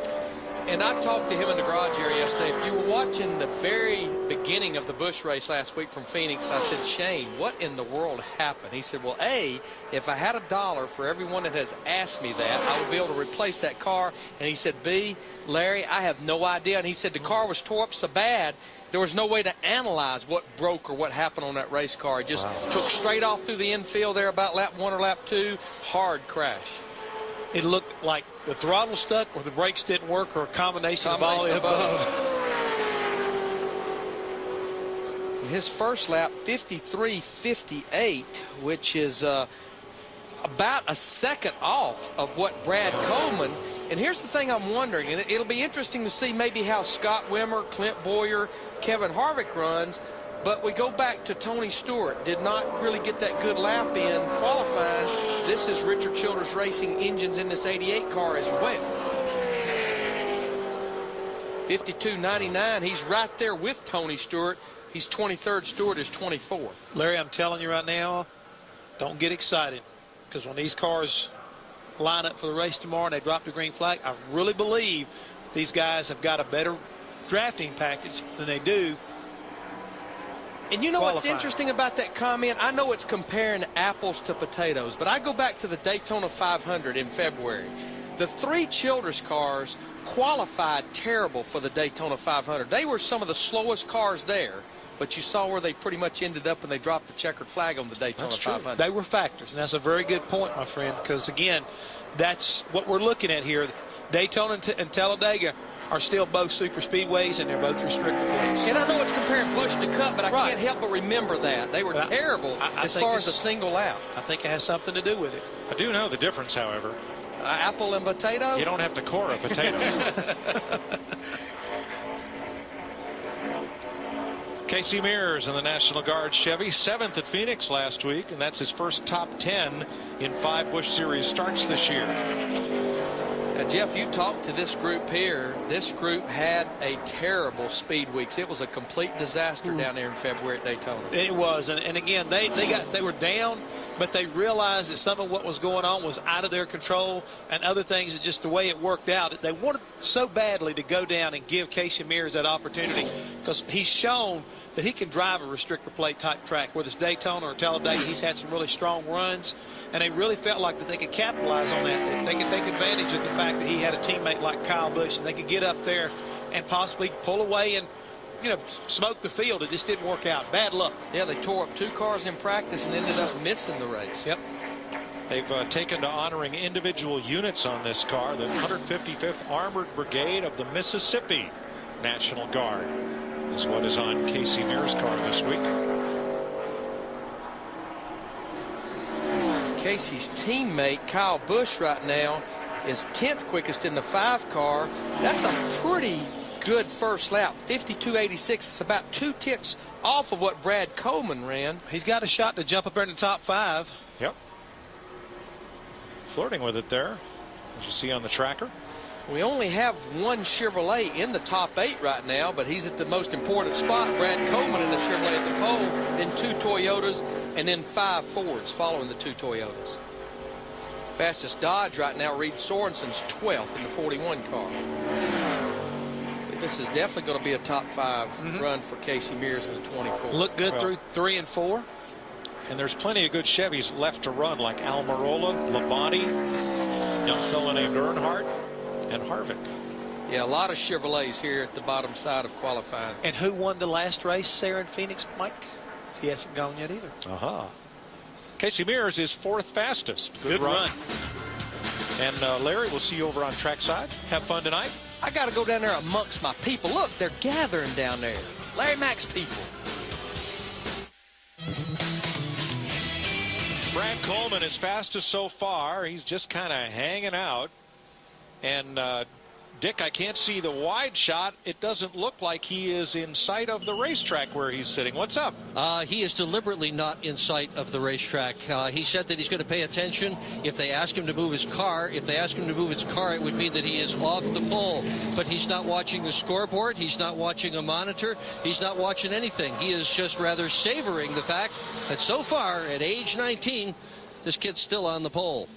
Just might be the 3rd rookie pole sitter of the year. Justin Dirks is a two-time champion of NASCAR's Midwest Series, and he'll have his first Talladega start tomorrow. Absolutely. Finished 22nd at Las Vegas. His this will be his fourth race of 2007. Scott Wimmer in the Holiday Inn Chevy. 4 starts this year, 2 top 10 finishes, Bristol and Nashville. Finished 13th at Daytona. 13th at Daytona. He's got 5 wins in the Busch Series.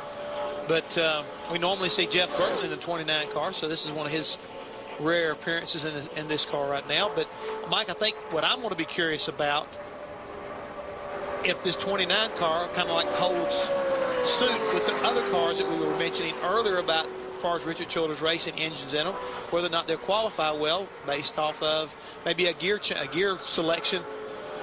They'd rather have it in there for the drafting rather than qualifying. And I know the engines have got good power, is what I'm trying to say. Well, right now he's 3/10 off of Shane Huffman, so he should pick up more than 3/10 on his second lap, running the bottom of the racetrack.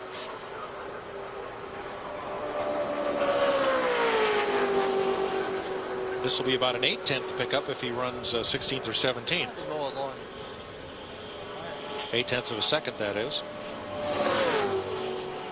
Good bit of shade around turn 4 and into turn 1 now. I was going to make that comment. It looks like most of the front straightaway as well as the tribal area is now in shade. And I also been watching that American flag, and it looks like it's changed direction maybe just a little bit. So we may see a little bit of a benefit as far as pickup qualifying. And Scott Wimmer does pick it up to 17th quickest on his second lap to a 52.50. There is the weather station, our flag outside turn 4. And now blowing across turns 3 and 4. Oh, glory. So Wimmer 17th. 6th fastest Chevrolet in the race right now. Brad Coleman continues to sit well away from pit road where his car is impounded and out of sight of the scoring pylon. Clint Boyer. Talked about the man who won Phoenix.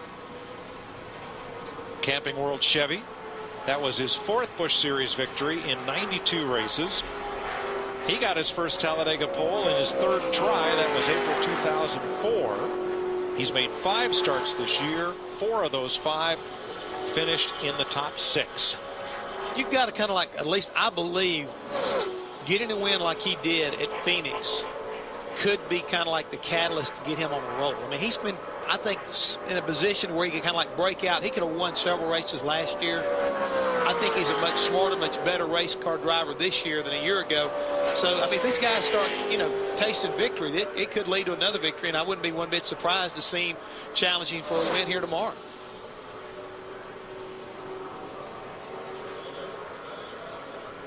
A big street rod and custom fan.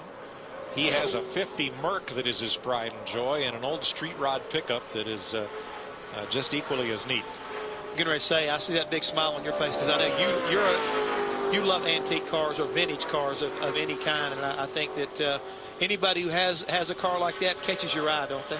Well, especially somebody as young as Boyer is. He's not yet 30, but he has a great appreciation for cars 50, 60, 70 years old. That's pretty cool. Dick Bergman. Excuse me, Kristen. Down here with Dale Jr. And yeah, perhaps the only thing longer than qualifying at Talladega is the day that your crew had yesterday, banging out the front end of that car. You guys didn't get out there for second practice. What happened? Martin had a flat tire and the carcass came off his car and hit our car in the valence and tore it up pretty good. So we decided not to run anymore, just make sure we got that car fixed. But now, Martin, DEI has won the last 4 Busch races here. You won in 03. Martin's won the last 3. So can you show him a little something? Well, I showed him a lot when he first started driving Busch cars, but I don't know if I can show him anymore. I mean, he knows pretty much what he needs to know to win, and he's done a great job in these cars here over the last several races, and hopefully one of us can keep the streak alive for DEI and just keep winning races. It's a lot of fun to win here. We got a lot of fans here, and we like to get them on their feet. Yes, he certainly does have a lot of fans here. Dale Earnhardt Jr. at Talladega. Quite a combination. Yes, Krista, this is the capital of Junior Nation right here. Looks like a top 5 run for Clint Boyer. Well, 6th, 52.23. 3rd fastest of the Chevys, 6th overall. Dale Jr. was the only driver who did not practice during final practice.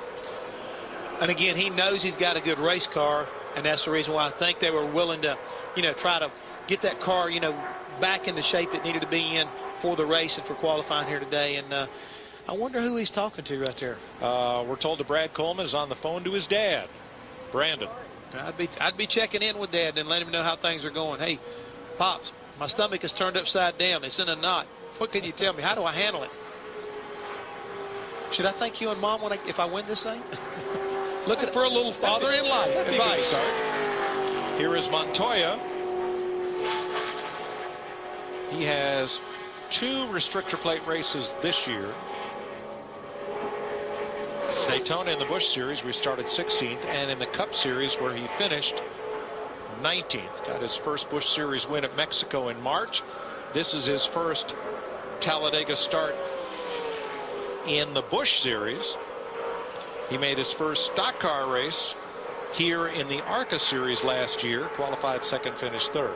It'd be interesting to see what he thinks about this package they have here on the Busch Series compared to the Cup Series right now, how the cars do pull up, and if it challenges him, because it seems like any challenge you put in front of Montoya, he just seemed like he handles it with ease. And Michael, I wanted to point out something else too, that when we had that press conference for Tony Stewart earlier today, he and Kyle Petty were involved in it, and the reason being, he's going to go to Eldora and drive a dirt car and the prelude, for Tony Stewart. And I really got a big kick out of him talking about he's never been on dirt before. He and Tony were, kind of yucking it up back and forth about, the incident they had a few weeks ago, but how he was really looking forward to following him and seeing how he adjusted to dirt. Now, that was the press conference for Eldora. That was held earlier today. Last week on Speed, during one of our practice session coverages, Montoya made a rude gesture at one of our cameramen. He thought it was a videotape cameraman who had been following him around documenting his season, and he was giving that fellow a friendly wave. Well, it turned out it was really our speed camera, and we were on the air at the time. He quickly realized his mistake and gave the camera a friendly wave, but NASCAR came down with a fine, which he accepted and said, yep, it is the right thing to do. He needed to be a little more vigilant. Yeah, and Mike, just to put a little more with that story, we were together doing another taping on Friday night out there in Phoenix, and the gentleman he was talking about was there with us. So, I mean, I know who he was talking about. He was cutting up with him that night and doing some things. I mean, because, again, it was for their private use anyway, and he just got burned, cutting up. And, he's a really fun, loving guy, and I know that he regrets it. But, again, he stood up and took his medicine, and we'll move on. 18th for Montoya. That makes him the second fastest Dodge in the field.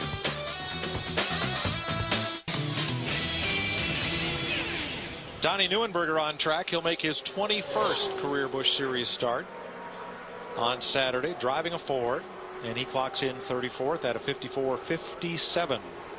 Krista. Bobby Labonte is back in a Busch car at Talladega for the first time in over a decade. That kind of sounds weird, but it's been since '96 since you've been in this Busch car at this track. Has it been that long? It has. Okay. Well, at least I've been racing here in something else, so that's okay. How is this car? How do you think it's going to be on these laps? Well, our Dollar General Chevrolet wasn't that fast in practice by itself yesterday. We didn't really make a qualifying run, but we kind of feel like that's going to be the case. The 33 car didn't qualify that fast, and kind of like Daytona, but we'll... It seemed like it drove really good yesterday, and I think it's going to draft okay. So it's a matter of, being there at the end of the race anyway. So if we don't start there, hopefully we'll be there at the end. As long as it runs well in traffic. That's what Bobby and I were talking about. So he feels pretty good, guys. Thanks, Krista.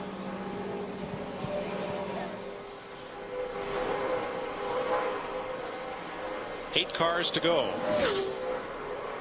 And this is the Rockwell Automation Chevy out of Joe Gibbs Racing. Eric Almirola, who was the pole sitter at Daytona in February.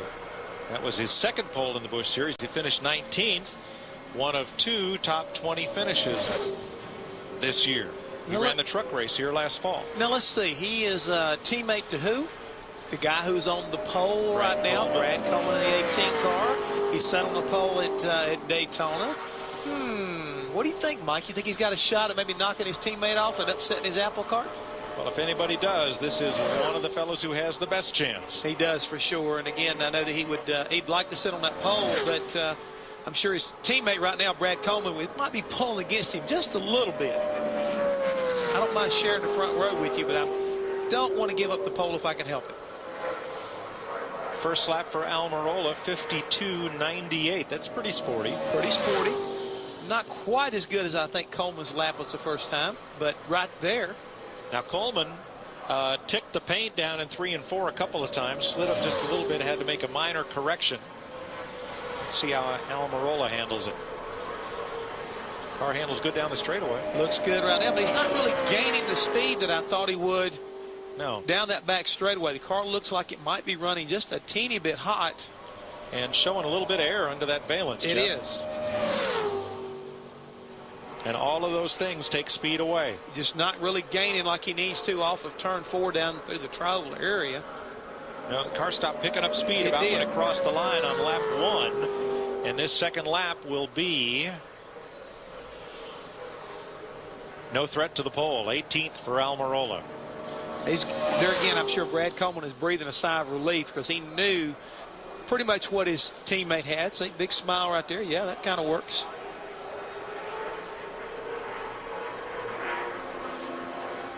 So Almirola is 18th. Dale Jr., 1 win in 4 starts in the Busch car at Talladega. That came here in 2003. He's only started 2 Busch Series races this year, both top 10 finishes, Daytona and Bristol. In fact, most of the Busch races he's run since 2001 have been on the plate tracks, and he is the last driver to sweep a Busch and Cup weekend at Talladega. He did it 4 years ago this spring. And Mike, from what I could tell, it looks like they did a really good job of making repairs to that front valence area, and it was pretty well tore up. It looks to me like the crew has done a really good job of making the repairs there. Well, when he won here in 03, Jeff, he started 3rd. Running that high groove, trying to get the car wound up. He was very vocal after Phoenix when he heard that some folks, I won't call them fans, were throwing things out on the racetrack after Jeff Gordon's win when Gordon picked up a number 3 flag to salute Dale's dad at tying him in all-time Cup wins. And he remarked to the press, if they're going to throw something, and he doesn't want anybody to throw anything, but if they have to throw something, he said, bring a roll of toilet paper. He said nobody ever had to have stitches from getting hit in the back of the head with toilet paper. That's a very good point. It's a mess to clean up, but it's a lot safer. It is. Than full beverage cans. You've got to vent your frustrations for some reason. Bring toilet paper. Good point. So what are they talking about on talk radio all yesterday afternoon as I'm driving down here? Folks, bring your toilet paper from home. Don't take it from the restrooms at the racetrack. Leave enough for, you know. I know where you're coming from. On his first lap, though, Dale Earnhardt Jr., 53.33, but not that good of a first lap, but it looks like he's trying to pick up down that back straightaway since he dropped to the bottom. Maybe we'll go out to Souvenir Row tomorrow and see how many of those traders are selling rolls of. I wonder if he's got any of that special toilet paper with your name on it, maybe. He's trying to promote sales or something, but I really admire what he was able to do. He jumped out there and kind of straightened everybody up real quick about, hey, the man was paying respect to my father, and I appreciate it. And the crewman who had the flag asked previously, last July, asked Dale and Kelly's permission and got it. They thought that would be a neat thing to do in tribute, and indeed it was. So here's Junior, 52.58. He is 23rd fastest.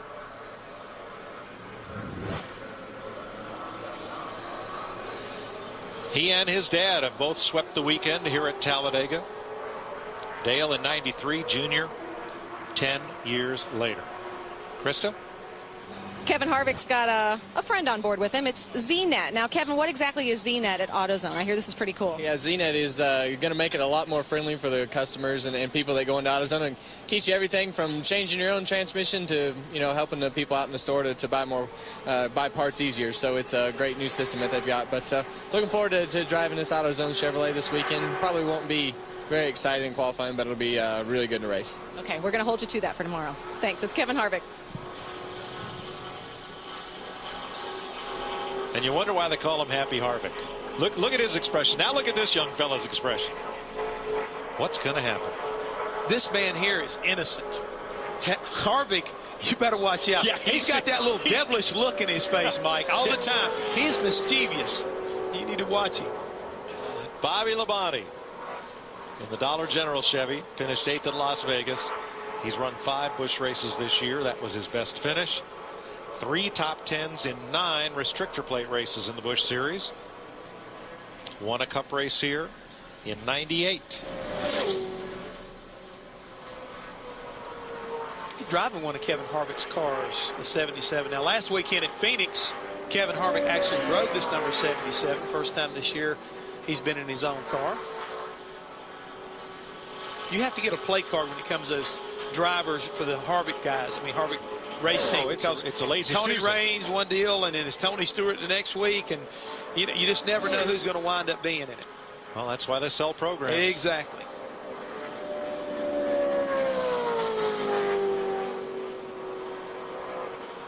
Mike, wasn't it here like a year ago that Harvick got somebody with the pie in the face? I don't recall. Trying to think if it was this track or not, because that's where the big pie incident came into play. Ask Matt Yoakum. He's usually right in the middle of all of those deals. Speaking of mischief. Yeah. First lap for Bobby, 53.59. That is 35th. And maybe that's a gear issue because that's also well off qualifying pace. I think you're going to see a lot of these guys have given that little bit back, thinking that once they get in the draft, it will allow them to pull up and pass guys at will, you might say. Gear selection is very important here, Mike. I mean, we talk a lot about how the restrictor plate affects the horsepower, but if you don't gear the car properly, when you do get in a draft, it will not free up and pull down the straightaway and allow you to make that pass at the end of the straightaway. And the other side of that is, here, Jeff, qualifying position is not important. Does not make any difference at all. It's just for bragging rights only. We'll tell that to Bobby Labonte, who right now is 29th. Coming up, Kyle Krisolov, Stephen Light, and Steve Wallace. May 18th, Speed celebrates NASCAR Day. Tune in for the NASCAR Telethon on Speed as we help raise awareness for the NASCAR Foundation, which benefits many worthy charities, probably including the foundation of your favorite driver. 888-629-1884 tells you how you can join the race, and that's a free call. You can see the former runway that now makes up part of the infield at Talladega. This originally was an extension of the Army Air Force training base in World War II when Talladega Airfield was built. When it became just a municipal airport, a lot of that land was no longer needed. Bill France talked Alabama Governor George Wallace into leasing the land to Bill's International Speedway Corporation to build the fastest speedway in America. Job well done, I might add. You said it. Been a lot of exciting finishes and a lot of exciting races. Kyle Krisolov looks to make his first NASCAR start at Talladega. Krisolov, famed open wheel name, and Clabbergirl baking powder, part of the Holman George family of companies up in Indiana. Kyle finished 16th at Mexico, his best in 12 starts. He started 19th at Daytona. First lap 52.53, or that's his second lap, 22nd fastest on lap 2. Car not down on the ground quite as much as we've seen other cars, but a pretty good lap otherwise.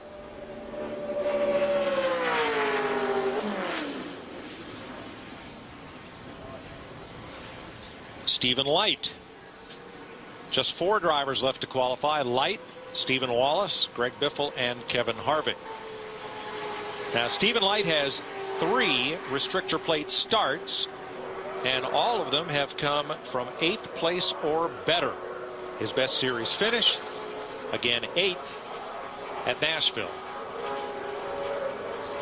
You know, you bring up finishes and we talk about who's here running this race today. Let's talk about somebody who's not here, Joe Nemechek. When you look at the record books here at Talladega, where we were bragging about Martin Truex and how good he has been winning the last 3 races in a row. But Joe Nemechek is the only other driver with multiple wins here. He's won here twice. But when you look at all the records, man, he's the only guy that's ever won this race from the pole. Did that in 98. But he's also won this race from the worst starting position back in 35th. Top 5s, he's got 6. Most laps led, 197. And he's sat on the pole here 5 times, Mike. So, I mean, he's a driver that's not here today in this series, because, once again, I think because of funding, but sorely missed because he owns a lot of records. You're right, Jeff. He ran all 14 prior races, led half of them, and won 6, as you said. And Nemechek has Busch Series cars ready to go, still has his Nemco shop, but for sponsorship, would be here racing. Very tough on him, but it takes about $200,000 to bring one of these cars to the racetrack and run it competitively. Right. That's what we're talking about, how important that is. And it's a big strain on all these teams. I mean, as we watch Stephen Light go around here for Robert Yates Racing to bring him down here and to put him in a competitive ride and do it right, it costs these teams a lot of money. And again, it's tough on them. And you got to have good support, just like the people from City Financial and what they do to make this team go. And on his first lap, not really a great lap, 53.38, but we'll go back and we'll say it again. Do not get discouraged if you see your favorite driver qualifying toward the back here. It does not mean anything. The team may have elected to have a different gear ratio that can affect your top qualifying speed, but will be better for you in the draft in tomorrow's race. And the other point, Jeff, it's a short field. There's only 42 cars for 43 spots. Everybody's in the show. It's an impound race, as are all the Busch races. So a lot of these cars are probably set up to race and not so much to qualify. Looking at the big picture. It's great to sit on the pole, but you look a whole lot better in victory lane spraying that Busch beer after a win. Stephen Light is 25th fastest. There is Brad Coleman with his sister Brooke talking about that fast lap. And it's got to hold up for 3 more drivers for him to win his pole. Speed's presentation of Busch Series qualifying is brought to you by Bass Pro Shops. Your adventure starts here. 3 drivers to go. Brad Coleman, Dave Blaney, currently the front row. Here is Stephen Wallace in the Home Life Dodge. He's making his first NASCAR start at Talladega. Won the pole at Bristol in March, along with David Reagan, a first-time pole sitter in 2007. And at Daytona, started 34th, finished 30th. He's 19th in points. Be interested to see how he does. He was up pretty good in qualifying or final practice yesterday. He was like 7th quickest. The fastest Dodge right now, Reed Sorensen at a 52.39. But right now, 3 of the 4 corners, well, 2 of the 4 corners and the tri-oval fully in shade as we get late in the day here at Talladega. And again, it's not so much for the handling of the race cars, but if it can get cooler, what we're really talking about, the cooler temperatures could translate into more horsepower. 53.58 on his first lap. That's not very strong. Even if you pick up a second, he's still going to be, about mid-pack. Yeah, maybe the top 20s. But again, as we've said repeatedly, with every car making the race, the pressure to qualify is off. And with this being an impound race, as they all are in the Busch Series, many of these cars are set up to race, not just to run.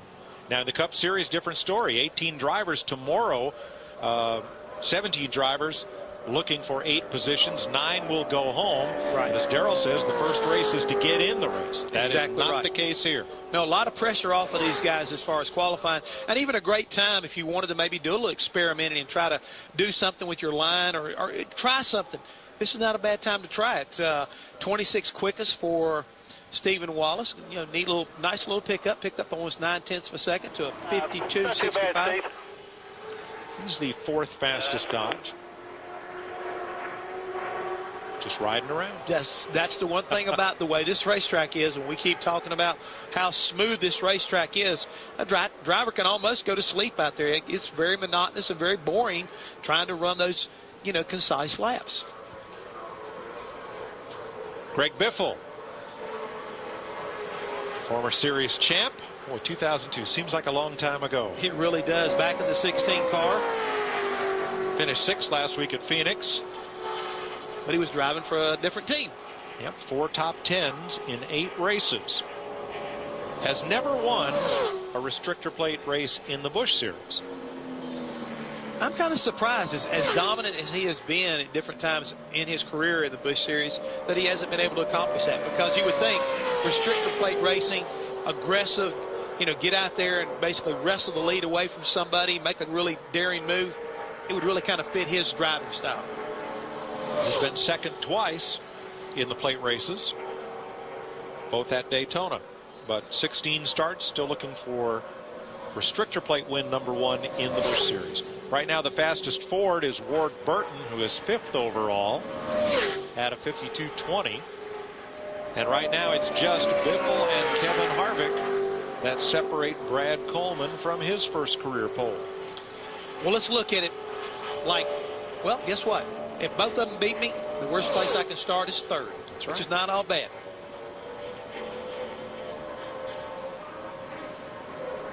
But I'm sure right now Brad Coleman's stomach is just doing backflips as he waits to hear what that first lap time is, because he knows if he can be about a second and a half ahead of Greg Biffle and or Kevin Harvick, that they probably will not make up that ground on the second lap to beat him. Well, Biffle would have to pick up 1.2 seconds to wrest the pole from Brad Coleman. That's a tall order. I don't see that happening. No. I think he may be able to pick up the second, but I don't look for him to pick up the second in 2/10. That's a pretty tall order. See what the car does as he enters turn 3. That's usually a pretty good indicator where you are. And I think that, if he'd have been up here about 15th or 14th and coming, it might have made a difference. But I don't think you can make up that much ground back here to the start-finish line. We're late in the day, Jeff, and this track just has not picked up speed like we thought it would. It has not. It hasn't yielded the really quick lap that we were looking for out of these late draws. A little less wind, but here's Biffle going to end up 17th with a 52.44. I mean, Brad Coleman, basically, he went right mid-pack, 22nd out on the grid. So, he was kind of like, not too early, not too late, right there in the middle. And then there was one to go for Brad Coleman. Looks like he's going to walk back out to the track and watch Kevin Harvick run. 4 starts, 3 top 10s, and still looking for his first Busch win at Talladega. He did win at Daytona in February, and that was his first win in 14 restrictor plate races. Currently 3rd in the points, even though he's just started 7 races. And Carl Edwards' lead of over 400 points just 8 races into the season shows that behind Edwards there's a whole lot of inconsistency in this series. Has a lot to do, I think, with guys, jumping around different cars. But at the same time, I think we've seen a lot of the guys